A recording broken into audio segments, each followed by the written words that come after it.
masyarakat ideal. Katanya Iqbal, untuk mensukseskan program kita membangun jati diri, membangun hudi, memang diperlukan kondisi sosial yang kondusif, yang bisa mendukung.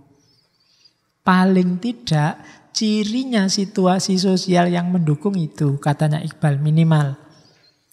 Yang pertama apa? Masyarakat yang tidak materialistis. Masyarakat yang punya ideal. Masyarakat yang tidak hanya mikir kebutuhan perutnya saja. Jadi masyarakat yang punya cita-cita. Kalau masyarakat tidak punya itu, tidak punya haluan, tidak punya idealitas, susah dia bantu kamu mewujudkan egomu. Jadi kalau itu negara, ya negara yang punya idealisme. Bukan negara yang pragmatis. Yang menghalalkan segala cara asal kebutuhan materi, kebutuhan perutnya terpenuhi. Kalau negara atau provinsi atau kabupaten atau RT-mu pakai logika itu, maka kamu akan susah mewujudkan ideal-ideal egomu. Jadi ciri yang pertama itu.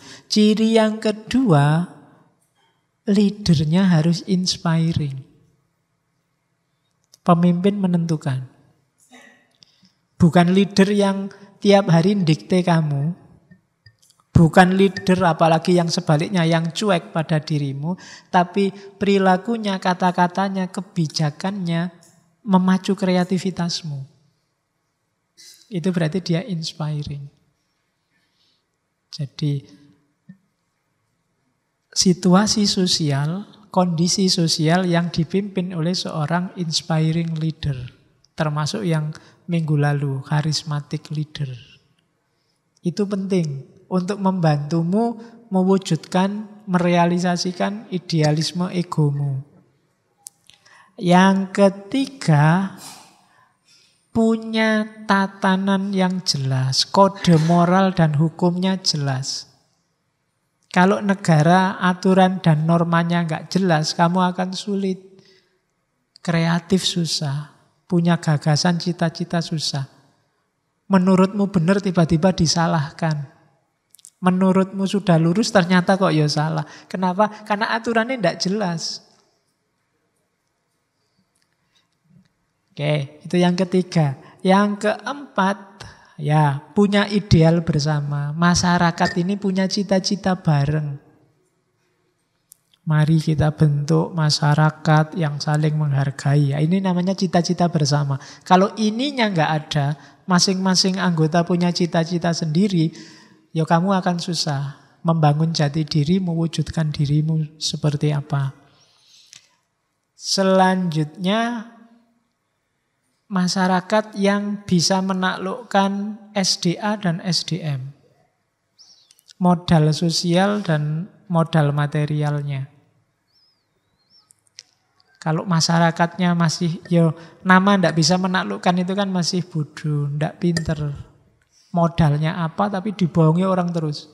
Sumber dayanya luar biasa tapi dikadali terus sama orang lain. Ini susah kamu mewujudkan idealismemu. Atau SDM, banyak orang pinternya tapi yang dipakai malah yang bodoh-bodoh. Nah ini berarti tidak bisa mengelola sumber daya. Juga susah mewujudkan egomu. Dan yang terakhir, masyarakat yang aman dan melindungi. Bukan masyarakat yang mengancam. Selama ada potensi masyarakat yang mengancam, kamu susah membangun jati dirimu. Makanya Nabi wanti-wanti, saya bilang minggu lalu, al-muslimu itu man salimal muslimuna min lisanihi wa yadihi. Kalau pakai prinsip ini, nanti struktur masyarakatnya struktur masyarakat yang melindungi, aman. Kamu tidak merasa terancam, baik dari kata-katanya atau dari perbuatannya. Tapi kalau struktur masyarakatnya mengancam, ya kamu sendiri tidak tenang. Jangankan membangun idealisme, nyari selamat aja kamu bingung. Tidak bisa. Jadi katanya Iqbal, harus ada pendukung masyarakat yang ideal. Jadi kalau besok kamu jadi pemimpin, kondisikan situasi sosial semacam ini, nanti dari masyarakat yang semacam ini akan lahir banyak insan kamil, akan lahir banyak tokoh. Kalau merasa Indonesia hari ini krisis tokoh, kemungkinan besar memang struktur sosial kita tidak mendukung itu. Jadi itu ciri-cirinya. Nah, terakhir Iqbal bilang perhatikan dua kondisi sosial yang menunjukkan ketidakpedulian terhadap nasib ego. Yang pertama apa? Hidup dalam bayangan. Hidup dalam bayangan itu konsep-konsepnya bagus, cita-citanya tinggi tapi tidak realistis. Ini sama juga dengan mengabaikan ego. Jadi, ya tetap kamu membangun diri, membangun jati diri, basisnya realitas. Jangan mencita-citakan sesuatu di luar jangkauan realitasmu. Misalnya cita-citamu apa? Saya Pak, cita-citanya ingin jadi guru bahasa Jerman Pak. Bisa bahasa Jerman? Tidak bisa Pak.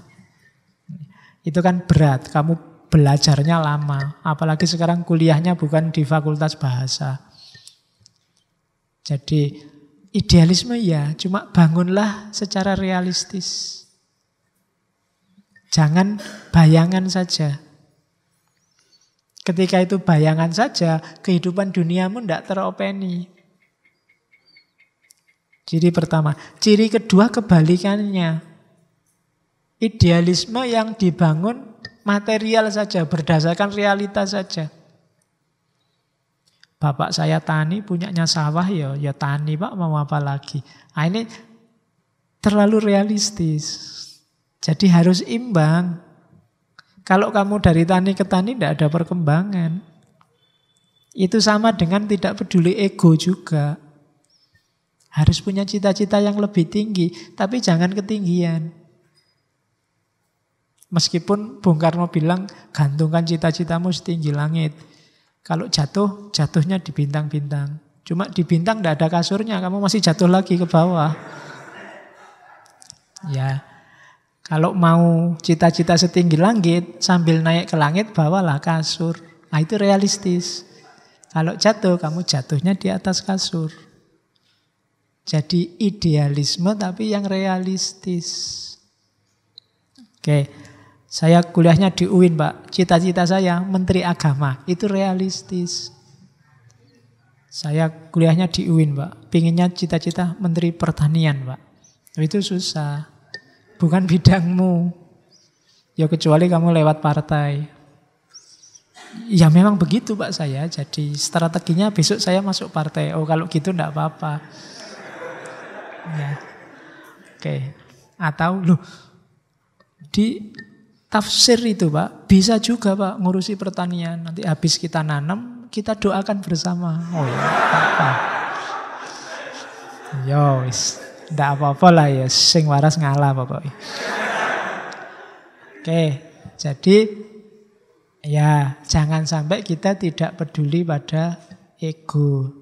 Tidak peduli ego berarti cita-cita yang tidak realistis atau terlalu realistis sehingga tidak ada progres, tidak ada evolusi ke arah yang lebih baik.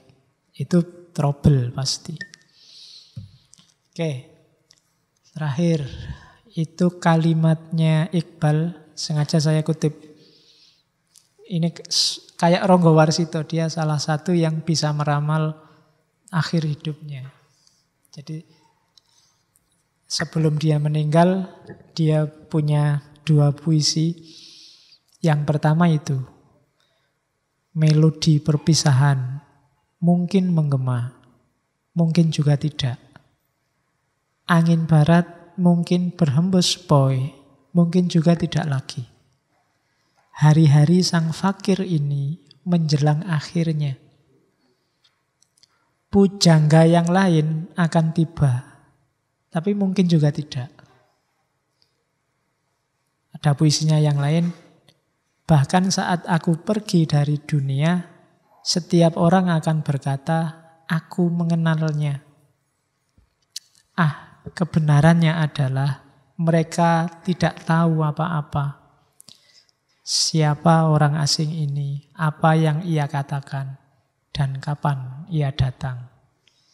Ini puisi-puisi terakhirnya Iqbal sebelum dia nanti meninggal. Dan kalimat yang saya suka dari Iqbal adalah potongan puisinya. Aku ragu akan diriku, namun cinta berkata, aku ada. Itu sama dengan kalau pakai idiomnya Descartes, aku mencintai, maka aku ada. Bukan aku berpikir. Kalau cuma mikir, secara eksistensial kamu bisa ada, bisa enggak. Tapi kalau kamu mencintai, kamu pasti ada. Karena kamu sedang merealisasikan dirimu dalam wadah paling agung yang namanya cinta. Jadi jargonnya Iqbal kalau pakai nama lain, aku mencintai maka aku ada. Oke, alhamdulillah insan kamilnya Iqbal sudah minggu lalu saya bilang ini semacam mengislamkan Superman-nya Nietzsche. Kalau Nietzsche kemarin kan tidak ada bau-bau Islamnya sama sekali, tapi di Iqbal kelihatan di titik-titik mana Islam dan ajarannya masuk. Ada khilafah, ada spiritualitas, ada tadi menaikkan potensi diri sampai puncak spiritual dan seterusnya. Di titik-titik itu dia berbeda dengan Nietzsche. Oke.